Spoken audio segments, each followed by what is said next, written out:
Portanto, a Casa da Corredora, localizada em Portelo de Câmaras, perto do Douro, é uma casa bastante antiga, com uma raiz muito antiga, mas que floresceu em particular durante o século XVIII, na posse de uma família relacionada com a minha, chamada Prefeitos Pereira Pinto Osórios. E essa família acumulou durante o século XVIII e parte do século XIX uma série de propriedades enormes que se centravam nessa casa, mas que geograficamente estavam espalhados por muitíssimos lugares do norte, que iam desde Valongo, passando pela Régua, Chaves, iam até Sernancelho, mais a sul. Era um conjunto de propriedade enorme e a casa era economicamente potentíssima e conhecida como tal na região. Aos poucos foi sendo aumentada e não muito embelezada. A casa sempre foi um casarão grande, com uma estética razoavelmente bonita, mas não é muito adornada como outras casas que há na região, com inspiração mais barroca. O que era imensa, uma casa gigantesca, que tinha, assim de memória, 4 ou 5 salas de enfiada e depois 14 quartos de cama, enfim. E era também não só um lugar de habitação, mas também um centro de gestão daquelas propriedades todas que estavam encabeçadas, digamos, por essa casa. O último senhor antes da minha família foi um tio do meu bisavô, António Prefeito Pereira Pinto Osório, que não teve filhos, o irmão também não teve filhos sobreviventes, e, portanto, deixou esta casa, é aí que entra a minha família propriamente dita, a uns sobrinhos, portanto, os prefeitos de Magalhães e Menezes. Numa primeira instância, essa enorme herança foi deixada em usufruto a uma irmã do meu bisavô, que viveu nessa casa e geriu todo esse conjunto de propriedades durante uns 30 anos. Portanto, quando o meu bisavô toma conta, finalmente, dessa herança, em 1904, já a casa nem as propriedades não estavam nas mesmas condições que teriam tido na altura do seu apogeu, ou seja, na transferência do século XVIII para o século XIX. Foram todo esse condado, como ele era chamado, estava baseado num sistema económico de base quase feudal, baseado muito em rendas e foros muito antigos, que vinham de gerações antigas e bem geridos pelos proprietários da casa, mas que estavam ligados a um sistema económico que começou em declínio exatamente com as guerras dos liberais e começou, portanto, o substrato económico dessa casa e desse, digamos, pequeno império começou a ser minado por baixo. E isso dá-se exatamente na altura em que o meu bisavô tomou conta. Ele foi para ali morar com os filhos, 4 filhos e uma filha, dava para isso e para muito mais, mas o declínio da base do substrato económico da casa era evidente. E esta família, que era muito tradicional, muito ligada aos círculos miguelistas da época, portanto, muito mais ligada às tradições antigas e da gestão e a forma de governar dos séculos anteriores, viu-se de repente atirada para um sistema liberal que não os favorecia particularmente. E depois, evidentemente, na transição do século XIX para o século XX, e portanto, quando o meu bisavô tomou conta da casa, o substrato começou-se a deteriorar bastante bem, em particular às leis que foram implementadas pela Jovem República, a partir de 1910, que cortaram muito essas bases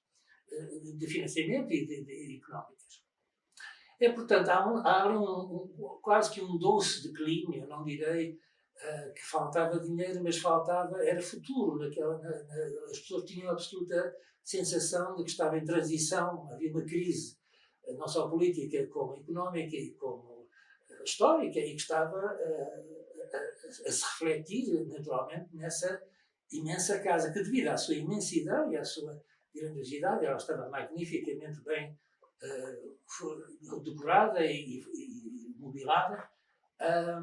começou a ser um peso muito grande, naturalmente. Uma casa gigantesca e os fundos económicos, a base económica a diminuir, evidentemente, só pode ter um resultado. E nesse aspecto é curioso, porque as fotografias do tempo que a minha família lá habitou, que é este tempo que eu descrevo, revelam, digamos, uma nostalgia, às vezes que aparece também nas fotografias equivalentes em certas casas da Rússia, também da mesma época, como as casas do campo do Tolstói, vê-se lá umas fotografias parecidas, embora as circunstâncias fossem ligeiramente diferentes. Mas aquilo que me lembro, que me faz lembrar mais o que se passava na Casa da Corredora, aparece muito bem descrito e quase cruelmente descrito na peça de Chekhov, O Jardim das Cerejas, que também reflete exatamente este mesmo tipo de declínio agridoce que se passava ali naquela região. A vida de todos os dias era muito, muito interessante, porque eu conhecia algumas das pessoas que lá viveram. O meu pai viveu lá até aos 10 anos. Era uma vida pomposa, por um certo ponto de vista, porque a casa era realmente muitíssimo bem mobilada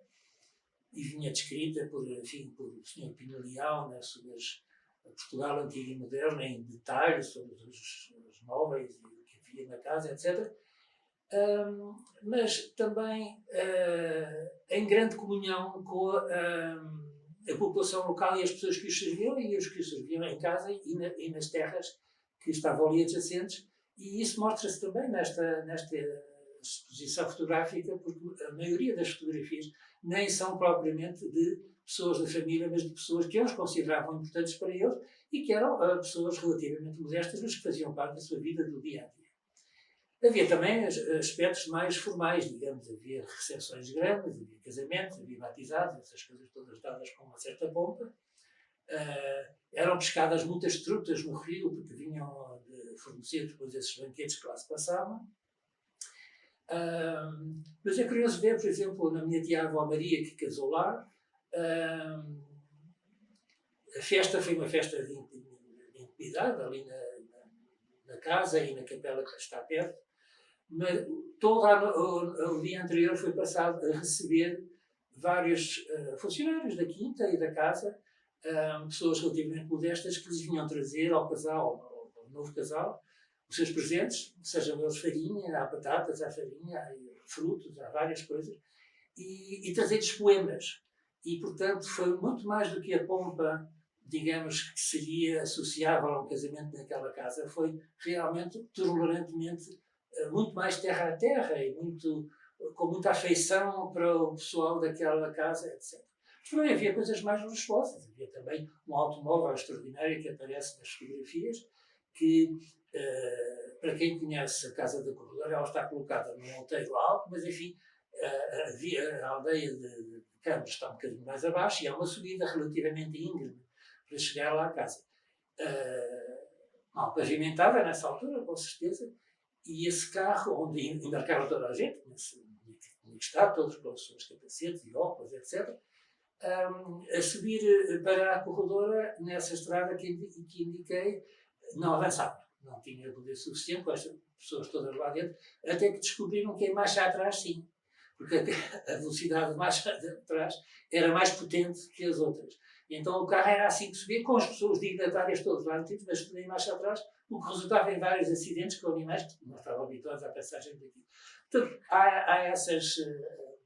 essas pormenores também, mas, de facto, voltando da Chekhov ao Jardim das Cerejas, há ali uma decadência agridoce, ao princípio lenta e depois mais rápida, depois da implantação da República. E em 1918 os irmãos separaram-se e dividiram o interior da casa por si próprios e o que restava das propriedades e foi mais ou menos viver para cada um para o seu lado, embora um tenha ficado ainda algum tempo na corredora por mais tempo. É, portanto, é uma passagem de tempo que deixou traumas, porque a enormidade da riqueza que tinha tido essa casa, a enormidade da própria casa e dos seus interiores, deixou uma impressão inolvidável, porque evidentemente não era comum. E, portanto, distribuíram-se pelas regiões, principalmente de Lisboa e do Porto. Quando falamos dessa decadência, não é que não tenha havido uma tentativa, e várias tentativas de reação, porque toda esta família, a começar com o meu bisavô, eram muito apegados aos grandes desenvolvimentos tecnológicos da altura, entre os quais, e principalmente, os caminhos de ferro. O meu bisavô, antes de dar essa casa, traçava e foi importante no desenho e no tracejar das linhas do Douro e da linha do Minho, e também da linha chamada de Melange, nessa altura, em Angola, no qual passou bastante tempo trabalhando nessa atividade. O meu avô era também arquiteto e muito ligado também à arquitetura das estações que estavam a ser construídas ao longo dos caminhos de ferro, que então se implantavam. E também houve tentativas, como por exemplo o estabelecimento de uma pequena barragem, de um gerador para fornecer eletricidade à casa, o desenvolvimento das águas de Campos, que eram umas águas medicinais muito apreciadas na altura e que enfim, brotavam na sua propriedade, mas de facto talvez era por serem 5 irmãos, com ideias possivelmente diferentes, com vários projetos, mas já sem capacidade financeira de os implementar devidamente, acabou por resultar nesse desmanchar da casa. Mas deixou um trauma, deixou recordações. O meu pai lembra-se perfeitamente, mas lembra das coisas menos pomposas, como por exemplo foi um pequeno pajem no casamento dessa tia dele, que mencionei anteriormente. Era pequeno e toda a gente causou grande escândalo o facto de ele corria de tal maneira que caiu numa taça de água que está em frente da casa, num jardim, e o que provocou grande clamor, porque teve que mudar o miúdo e tudo isso. Portanto, ele lembra-se dessas coisas. Há muitas memórias também ainda estão ligadas aos vários móveis que muitos membros da minha família ainda herdaram, e pratas, etc., e outros objetos, e que todos nós sabemos que vieram da corredora, mas também de outras casas que estavam associadas, como a maravilhosa Casa de Barros, que o meu avô também teve, onde nunca viveu, porque ela estava abandonada, mas uma casa ali ao pé de Sernancelho, que tinha sido posse de uma família Távora Noronha Leão Sernache, que estava muito ligada à vinda para Portugal do Nicolau Nazoni, cuja influência na arte arquitetónica do Porto e do Norte é conhecida, e a própria casa reflete na sua decoração exterior todo esse apego à arte barroca. Já o mesmo se não verificou no corredor, que ficou, enfim, digamos, um enorme, imponente, mas enorme casarão, da qual restam saudades, como lhes digo, e onde visitamos de vez em quando, mas o que lá vai, e a vida continua, e como os personagens de Chekhov, todos nós nos envolvemos noutros campos, e aqui estamos para continuar.